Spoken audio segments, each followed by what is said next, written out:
Ok, tako da zdaj izgleda tale naša nova, ta naš nov dashboard, ta naša naslovna stran, kjer je tudi ta Forex Insider. Tukaj so še drugi produkti, katerih danes ne bomo govorili, ker tudi jih v bistvu še ne poznamo prav zelo dosti. Sam Forex Insider je v bistvu signali, to so v bistvu software, ki ga nam firma ponuja. Pravijo, da so ga testirali leto pa pol, da prenaša v povprečju 20% donose. Seveda 20% ponose, da ga prenaša z eno, bom rekel, zelo trdno disciplino. Pač večina ljudi, ki sem jih jaz uspel srečati v življenju, ki so uspešni pri trgovanju, so uspešni zaradi tega, ker trgujejo brez emocij, ker trgujejo izključno, bom rekel, po tehničnem znanju oziroma po tehnični analizi, ki jo naredijo, pa se jih temu še večkrat vrnil danes. Zdaj, kar se tiče same registracije ali pa tehničnih stvari, bom probal danes malo razložiti, tisto, kar bi hotel pa čisto individualno, da z mano naredite registracijo tako za signale, kot tudi potem za trgovalno platformo. Lahko naredimo to v naslednjih parih dneh. Zdaj, zakaj smatram, da je to dober produkt, ne? Prvič gre za transparentnost, ne. Zdaj, danes imate na trgu na tisoče in tisoče in tisoče firm, ki ponujajo trgovanje. Zdaj, tisto, kar je sporno pri večini teh podjetij, je to, da v bistvu vi nakažete denar nekam. Pač denar nakažete na eno firmo in ta firma bo potem obljubi, da boste dobili kakšne koli pač donose, že na mesec, 3% na dan, pa 10 na teden. Skratka, verjetno ste tudi sami že dobivali takšne in pa drugačne ponudbe. Problem pri tem je to, da dejansko vi ne veste, kaj se s tem vašim denarjem dogaja. Se pravi, tukaj pri temu našemu produktu vi nakažete denar na svoj račun in imate popoln in absoluten nadzor nad svojim lastnim denarjem. Se pravi, denarja ne nakazujemo v nobenem podjetju, ampak imate denar na svojem računu in tisto, kar sem jaz v preteklih letih zdaj opazil, je, da 90% vseh firm, ki ponujajo te opcije, da vi denar nekam nakažete, pa vam bojo oni trgovali na kakršenkoli način, z roboti, brez robotov, kakorkoli se ni pomembno, je pač 90% je to scam, so prevare. Zato, ker dejansko ne veste, kaj se dogaja, firme lahko naredijo minus, pa še naprej izplačujejo tiste donose, ki so jih obljubili, in ko pač to zadeva več ne pije vodo, taka firma potem tudi kolapsira, ker naenkrat zgine spletne strani in tako naprej. Se pravi, ena zelo pomembnih stvari, ki se mi zdi super pri tem produktu, je to, da imate dejansko popoln nadzor nad svojim denarjem. Druga stvar je, da gre za program oziroma za robot, ki sicer tudi manuelno nadzorovan, se pravi, tudi firma vedno, ti analitiki vedno ta signal pogledajo in ga potem odobrijo in ga nam posredujejo. Na ta način se izključi tisto, kar sem že prej na samem začetku omenil, da največ težav pri trgovanju imajo ljudje, ki slabo obvladujejo svoje emocije, ne. Pač delati s svojim denarjem, ponovadi gre za precej velike zneske in velike odločitve, je stresno in največji sovražnik vsakega trgovalca so emocije in to najpogostejše so strah pa pohlep. Ne, se pravi, tukaj na ta način se te dva elementa ali pa ta čustva se, bom rekel, izključijo. Tisto, kar bom jaz priporočil vsakemu, ki se bo odločil, da bo sodeloval v tem forex tradingu, je, da se ta trade postavi, se bomo naučili, kako se to naredi, in se zapre telefon in se ga ne gleda več. Zato, ker trade se postavi tako, da vse se izvrši samo. Se pravi, ta trade se bo zaprl slej ko prej, v parih minutah, v parih urah, ali s plusom ali pa z minusom. Se pravi, se odsvetuje kakršnokoli vmešavanje, ki vam potem lahko postane, začnete si neke svoje čustva vpletati in začnete ta trade popravljati. Se pravi, tisti donosi, ki so, bom rekel, nekje bili predstavljeni nam v Dubaju, so dejansko res, če pustite trade pri miru. Se pravi, se ga ne dotikate več, ampak da naredite točno tako, kot je bilo predlagano, in zaprete in tega trada ne popravljate več. Preverjen robot, firma nam je zagotovila, so to kar mesece in mesece to testirali. Glavni argument pa morali biti prihodnji rezultati. Zdaj me pogosto sprašujejo ljudje, tudi nekateri od vas tukaj ste me vprašali, ki ste danes na tem klicu, zakaj pa ta robot boljši kot drugi. V bistvu vsi, ki prodajajo robote na MetaTraderju, imate teh robotov na stotine in stotine raznih robotov obstaja, prodajajo se od par 10 evrov pa do par 10 tisoč evrov se taki roboti prodajajo, in da ti vam vedno pokažejo preteklo zgodovino poslovanja. Se pravi, mi pa iz financ vemo, da pretekli donosi niso nikoli garancije za naprej.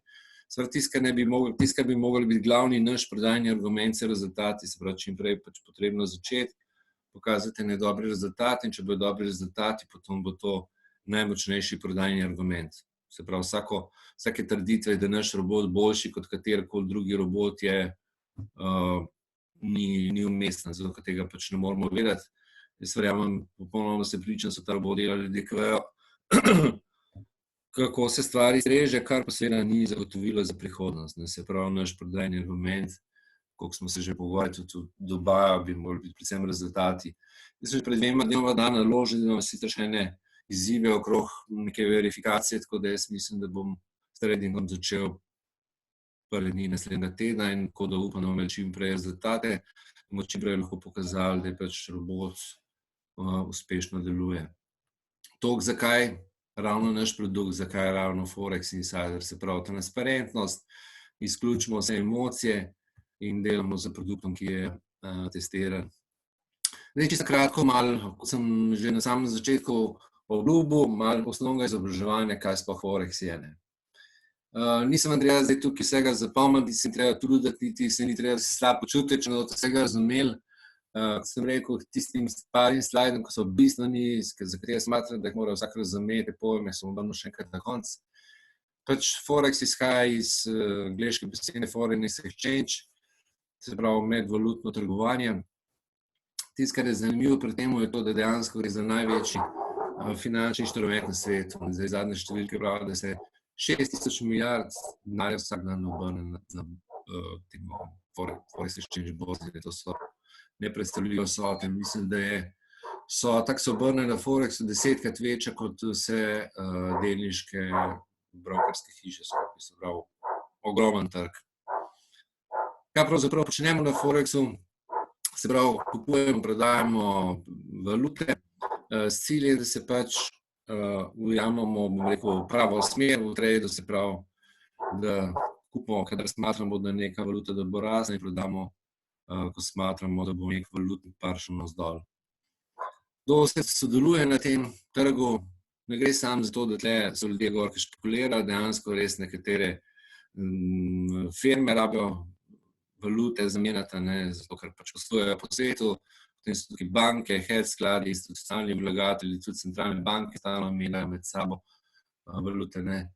To pomeni zaradi tega, ker mogoče včasih dobimo vtis, da na Forexu trgujejo samo špekulanti, dejansko res na Forexu trgujejo vsi, ki pač so primorani zaradi svojega poslovanja menjati eno valuto za drugo, od špekulantov pa do centralnih bank svetovnih.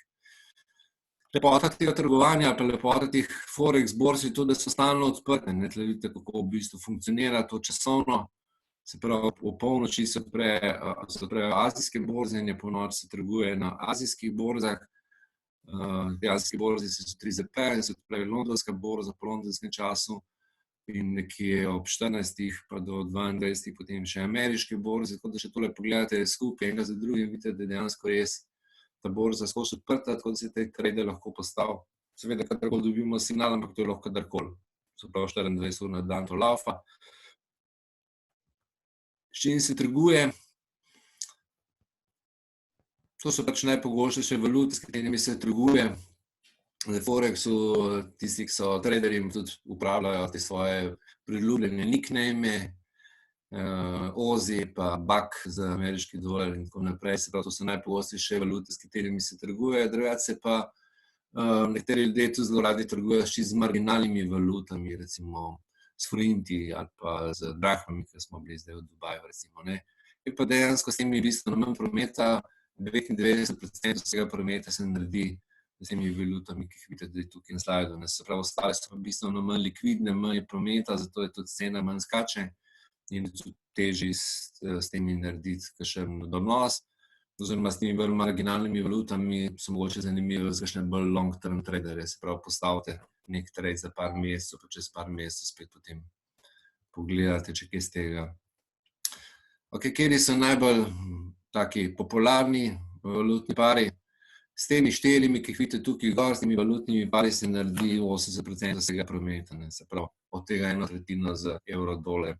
To signale, ki bomo dobivali, bojo več ali manj vedno vezani na te najpogostejše valutne pare. Ok, tole bom preskočil, potem so zdaj še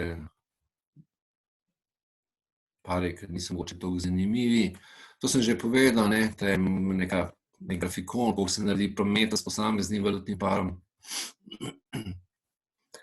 Ok, govorimo o valutnih parih, se pravi, vsak valutni par vedno se trguje z valutnim parom. Ena osnovna valuta, v tem primeru našem je osnovna valuta evro, ena pa števna oziroma kvotna valuta. Trgujemo vedno s fiksno valuto, se pravi, trgujemo v tem primeru z evrom, dobiček ali pa izguba se poračuna vedno v dolarjih. Se pravi, trguje se vedno, ko rečete, ste kupili ali pa prodali evro-dolar, ste v bistvu kupili evro, prodali pa dolar, se pravi, računa se pa vse donose vedno v dolarjih, v te, se pravi, števni oziroma kvotni valuti.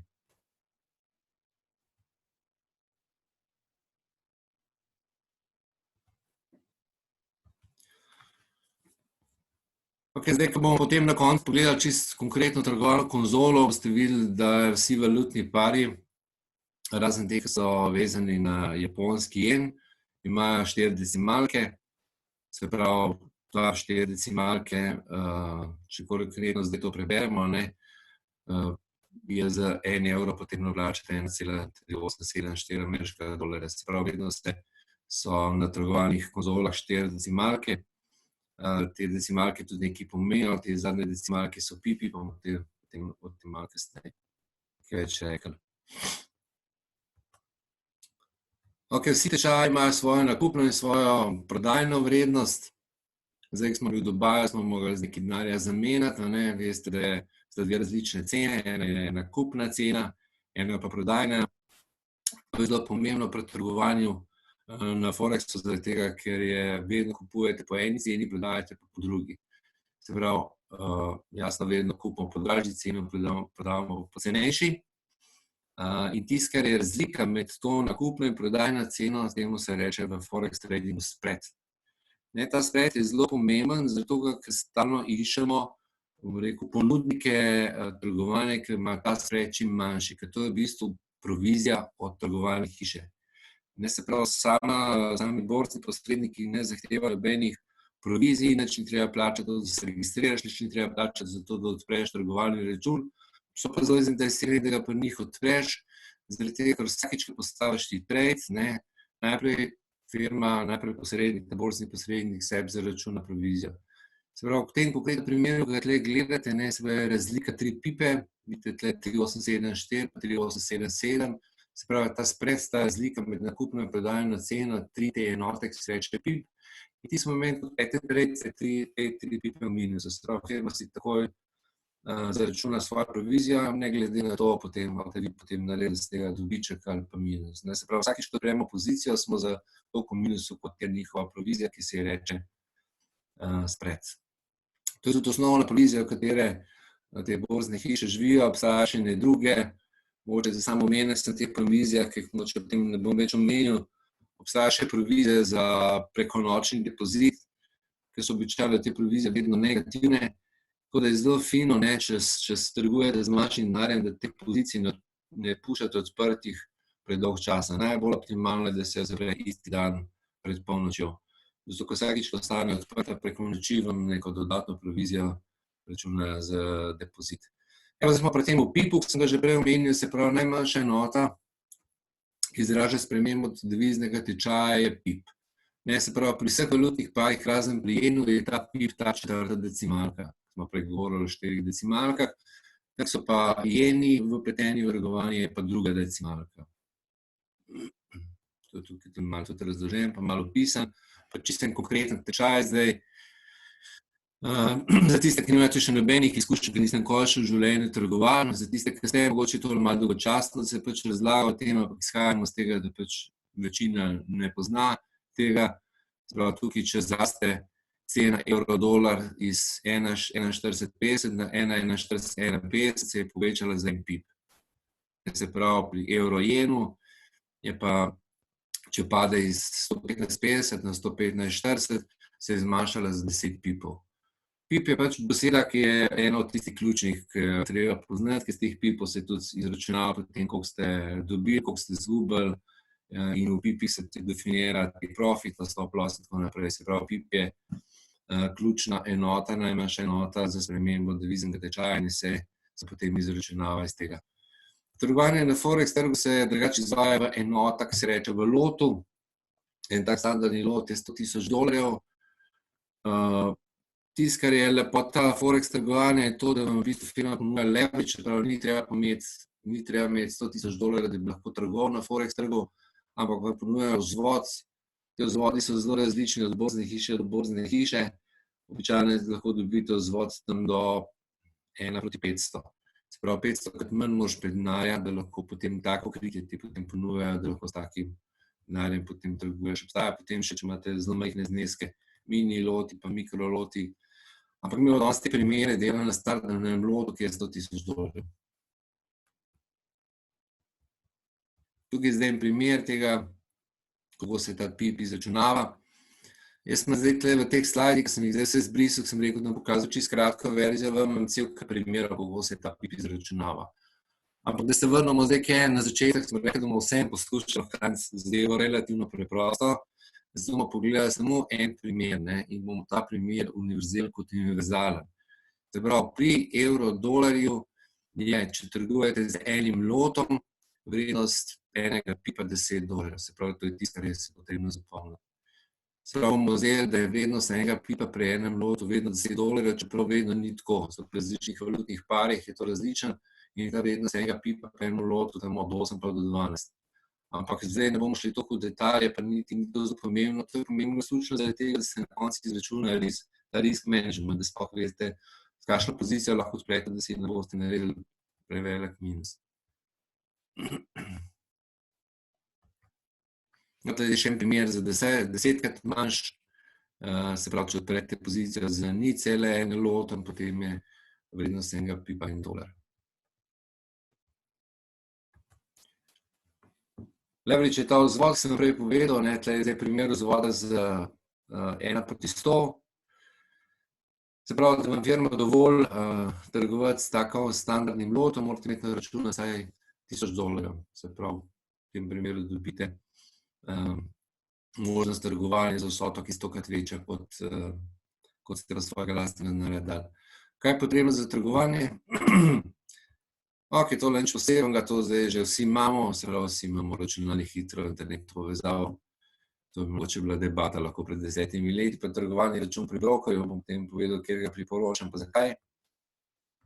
Obstajata dve vrste naročil. Večina nas, pa vsaj v začetku boste delali market order naročila. Se pravi, to so naročila, ki so tako izvršljiva. Odpreš telefon oziroma računalnik, vpišeš tisti signal, ki si ga od firme dobil in pač se izvrši nalog po tisti trenutki, ki je tisti trenutek na tržišču, ki ste pač telefon odprli. Obstaja pa še pending orderji, to so pa čakajoča naročila, se pravi, se da,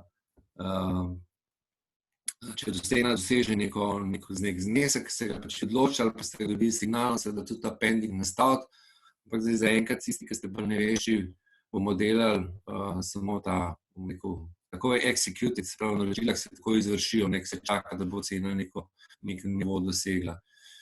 Ta pending pa market bom potem pokazal čisto na konkretnem primeru, bom svojo trgovalno konzolo pokazal, pa bo mogoče bolj razumljiv. Zdaj, kaj enkrat z tistega svojega prvega slajda plačate te trgovalne signale. Trgovalni signali stanejo €49 in v Evropski uniji je treba dodatno še plačati davek, v vseh ostalih državah, če imajo kakšne ljudi po svetu, ta davek ni potrebno, ta DDV ni potrebno plačati. V Evropi pač tako, da moramo dodatno še plačati davek, tako da je cena €60 na mesec. Ko imate to plačano, to plačate lahko s kartico, kakršnokoli, vam firma ponuja oziroma vam predlaga tri različne borzne posrednike. Jaz te prve dva zelo dobro poznam, MyFX Choice pa Admiral Markets, sem tudi na obeh že trgoval pred časom, tega tretjega ne poznam. Tisto, kar je moje priporočilo, je, da si, če si se odločili, si odprete račun na Admiral Marketu z več razlogov. Prvič je od teh treh, ki so tukaj navedeni, daleč največje podjetje, to, da ima ogromno strank, je dobro zaradi druge stvari, ki se mogoče drugič pogovarja, se pravi, firme, ki imajo ogromne količine strank, potem tudi manj manipulirajo z stvarmi, ki njim niso všeč, teh manipulacij manj kot pri borznih posrednikih, ki imajo malo strank. To je ena stvar. Drugič, fino je, spet imajo sedež v Estoniji, gre za estonsko podjetje. Tretja stvar je pa, imajo podporo tudi v slovenščini. Se pravi, dobite tudi svojega account managerja in čez kakšne tehnične stvari ga lahko kadarkoli pokličete, vam pomaga, gre lahko na vaš računalnik, pa vam pomaga, svetuje, če imate kakšne tehnične stvari. Firma je imela do prednedavnega tudi sedež, tudi podružnico v Ljubljani na Gospodarski zbornici, zdaj ta podružnica na Hrvaškem, ampak je podpora še vedno tudi v slovenščini, tako da predlagam in priporočam Admiral Markets, je njihova spletna stran. Tudi zdaj sem se odločil za njih. Imajo tudi možne licence, izobraževanja, skratka zelo soliden poslovni partner. Ok, to je pa zdaj čisto en že konkreten signal, ki je bil danes. Se pravi, ko imate to plačano, enkrat na dan približno dobite takle signal. V tem signalu so navedene, vidite, v vsakem signalu je navedeno 5 različnih cifer. Eno je entry price, se pravi vstopna točka, kjer vam priporoča, da svojo odprete, svojo pozicijo se temu reče, potem pa dodatno na telefonu oziroma na računalniku, kjerkoli lahko zelo uporabljate, dodatno nastavite še stop loss. Stop loss pomeni, če bi zadeva šla v napačno smer, kot je tukaj priporočeno, se pravi, tukaj priporočajo, da kupimo evro napram japonskemu jenu, in če se zadeva, se pravi, ne bi šla gor, buy pomeni kupiti, se pravi, vidite, da ta cena iz vstopne točke raste, se pravi, če bi bil ta signal napačen, potem sistem sam zapre takrat, ko pride do stop lossa. Se pravi, če cena bi začela padati, bi takrat, ko bi cena dosegla 50 pipov oziroma 55 pipov manj, kot je bila postopna točka, bi se to samo zaprli. Potem imate pa še take profit 1, take profit 2, take profit 3. Zdaj, glede na to, koliko sem jaz preštudiral te signale, jaz vam priporočam, da si pač nastavite take profit 2 ali pa 3, zato ker tale enka ni najbolj prav nastavljena, zato ker je risk reward ni ustrezen. To pomeni, če pogledate te razliko med potencialno izgubo, je tle 55 pipov navzdol je stop loss, navzgor imate pa 25, pa to ni najbolj pametna strategija, zato ker nikoli se ne tvega, bom rekel, 50 enot, zato da boš 25 dobil. Se pravi, ta razlika mora biti večja, vedno se mora manj riskirati za večji potencialni donos. Če me razumete, Dražen bo potem še na kakšno vprašanje odgovoril, pa že kakšen drug primer povedal. Skratka, moje priporočilo je, da se vzame te 3 cifre, pogledati morate, da je takrat, ko vstopate, cifra približno te enaki, kot je tukaj navedena, se pravi 118,95, v tem primeru nastavite si stop loss in take profit 2, se pravi, to je ta druga številka. Tukaj vidite, da se ta razlika bolj ustrezna. Se pravi, tukaj, če boste dobili 75 pipov, če boste pa zgubili, boste pa zgubili 55. Se pravi, ta risk reward, ta razmerje med tveganjem in potencialnim donosom je tukaj ustreznejše in bolj pravilno. Ok, zdaj, kako se izračunava dobiček oziroma izguba.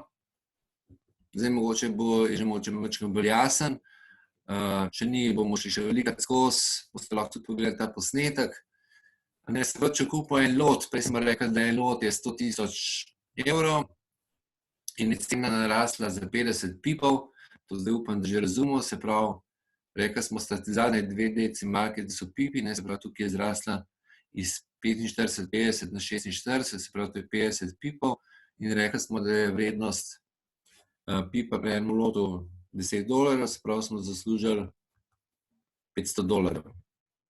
Se pravi, če bi bila ta zadeva ravno obratna, če bi prodali in bi naredili in bi šel tečaj v nasprotno smer, se pravi, bi 50 pipov zgubili in vrednost pipa $10, kar pomeni, smo $500 izgubili. Ok, zdaj pogledamo tle še en primer, tak, ker zadeve niso bile v redu, se pravi, ta trade je bil negativen, ste naredili 55 pipov izgube, Pa mogoče na tem mestu, da vam zdaj povem, kako se naredi ta izračun. Ta izračun je zelo približen, zelo okviren, kako se sploh izračuna, koliko lotov morate sploh odpreti, zato da ne boste naredili si prevelik minus. Zdaj tam, če pogledate na spletni strani od firme, oni pravijo, da nekje več kot 1% izgube si z enim tradom ne bi smeli narediti. Zdaj literatura priporoča različne te cifre od 1% pa do 3%, bomo vzeli neko srednjo cifro, se pravi, recimo, da z enim tradom ne bi smeli narediti več kot 2% izgube. Če vam vzamem zdaj tukaj en primer, če imate recimo 2000 evrov na računu, se pravi, še 2% od 2000 evrov je 40 evrov. Ok, me zanima, kdo zdaj z mano računa, kakšno lotažo bi si mogel nastaviti, koliko lotov bi lahko odprl, da njegova izguba ne bi bila večja kot 40 evrov. Ima kdo kakšno predstavo? Jaz to sprašujem, pa itak ste vsi mute. Ok, se bomo potem to pogovarjali. Skratka, za takle, če imate 2000 evrov na računu in si izračunate iz tega, koliko je stop loss nastavljen, se pravi 55 pipov, vaša lotaža ne bi smela biti večja kot 0,07. Prej smo tam gledali primer za en lot, se pravi, to je nek standardna enota, s katerega se vse izračunava in se potem iz tega izračuna, koliko vi lahko odprete glede na to, kakšno tveganje se pripravljamo prevzeti. Se pravi, 0,07 lota bi bilo v tem konkretnem primeru, da si nastavite, ko boste velikost trada, v primeru, da ne želite več kot 2% izgubo si narediti z tega, pa potem, ko bomo požal zvočnike naredili še 2-3 izračune, mogoče kar skupaj. Ok, sem pa pokazal še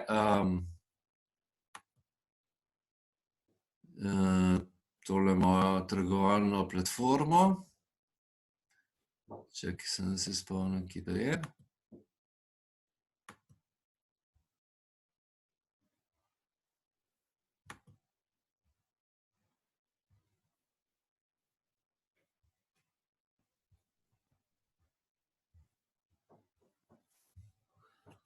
Ok, pa bom čisto en konkreten primer pokazal. Glede na to, da me še vedno nisem verificiral računa, takole izgleda takale trgovalna konzola potem pri Admiral Marketsu.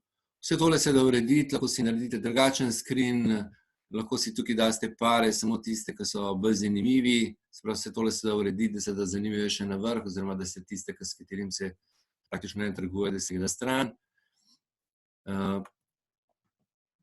Bom zdaj tukaj odprl eno novo naročilo, tam moje naročilo je zdaj na demo accountu za 3000 evrov. Tukaj vidite zdaj ta graf, kako se cena skozi premika, gor pa dol, in tukaj vidite zdaj dve črte, se pravi, te dve črte pomenjate nakupno in prodajeno ceno, to je ta razlika, ki sem prej razlagal med enim in drugim tečajem, in to je tisto, kar ste vi takoj v izgubi, se pravi, ta njihov spread. Se pravi, ta njihov spread je v tem primeru, zdaj tukaj vidite, v bistvu je zelo malo, manj kot en pip je za evro-dolar, 0,8, ponovadi je to floating, ne. Ok, pa zdaj pogledal najprej recimo malo, kako izgleda tale graf, da se to zdaj ne da premakniti.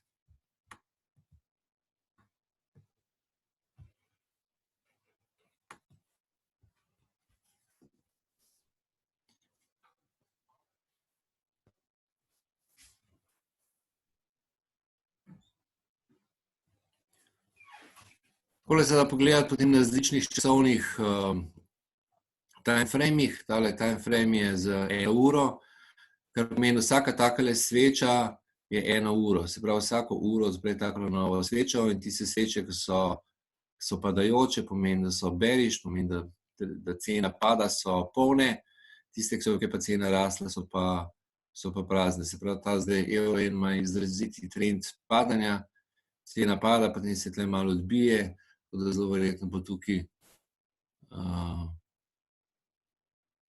cena po odboju še naprej malo padla. Tukaj odprem nov chart, novo naročilo pravzaprav. Ok, rekel sem, da za 3 ure,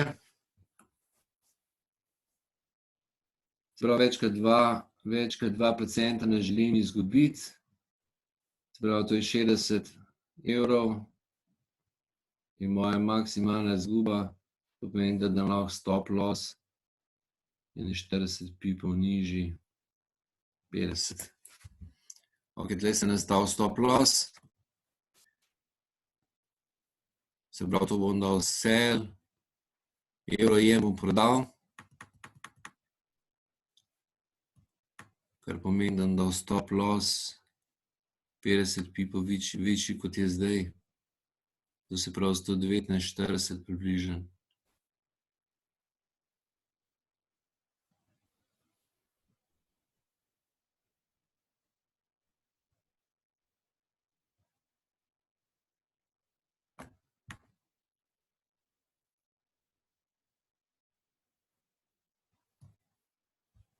Ok, pa take profit. Za take profit bi mogel pogledati en daljši time frame, pa potem to ročno popravil, da nam zdaj tole preveč dolgo vezo, tole samo, da imate predstavo, kako se to naredi.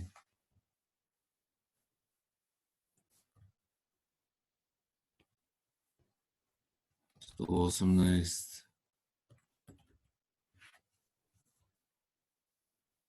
Ok, glede na moj denar, na teh 3000 evrov, ki jih imam na računu, lahko odprem približen, to bom potem, sem rekel, naredil še kakšne izračune,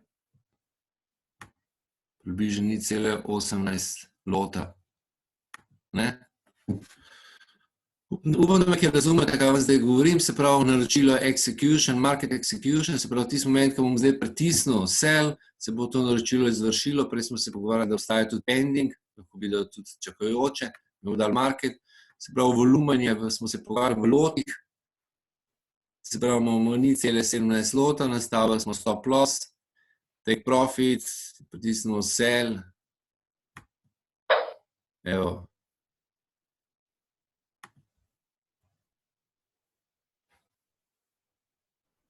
Vidite, te dve črte zdaj tudi kažeta moj stop loss in moj take profit. Vidite, tle vam piše stop loss. Tisto, ki sem vas pred začetku upozoril, ali pa vas predlagam, pa vam prosim, glede na moje dolgoletne izkušnje, je tako, ker zadeve ne grejo v našo zeleno smer, potem zelo hitro začnemo tole premikati, ker je zelo enostavno. Rečemo, pa se obrne, pa ta stop loss primemo, pa ga vzdignemo malo. Pa še vedno ne gre v našo pravo smer, pa ga še malo vzdignemo.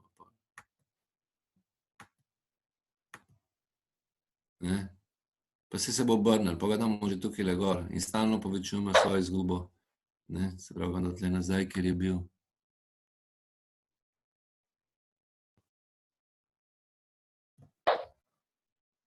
Tole je zelo smiselno, zato ker tale trade se bo zelo verjetno tukaj le odbil na telem nivoju, ki je že enkrat bil in bo šel nazaj dol. Pa še tle pogledam, če tale take profit v redu. Nekaj tole da malo višji. Vreden dvakrat testira dno. Evo, takole izgleda. Zdaj pa lahko pogledamo, koliko smo že v plus ali v minusu. Trenutno gre v kontrasmer od cela, vidite, da se cena vzdiguje ta trenutek. Tole lahko pogledate tudi na zelo kratki časovnici, pa na 1 minuti. Evo, v tej minuti, ki sem dal jaz sell, da prodam, je šlo že gor za 7, 8, 9 pipov. Tle tudi piše zdaj, koliko je to v denarju. Ne tle.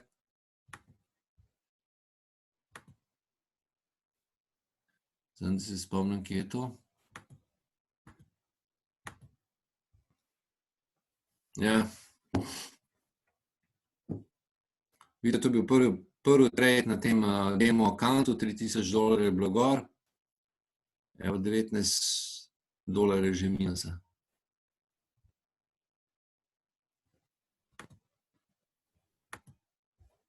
Ok, zdaj bom tole nehal deliti.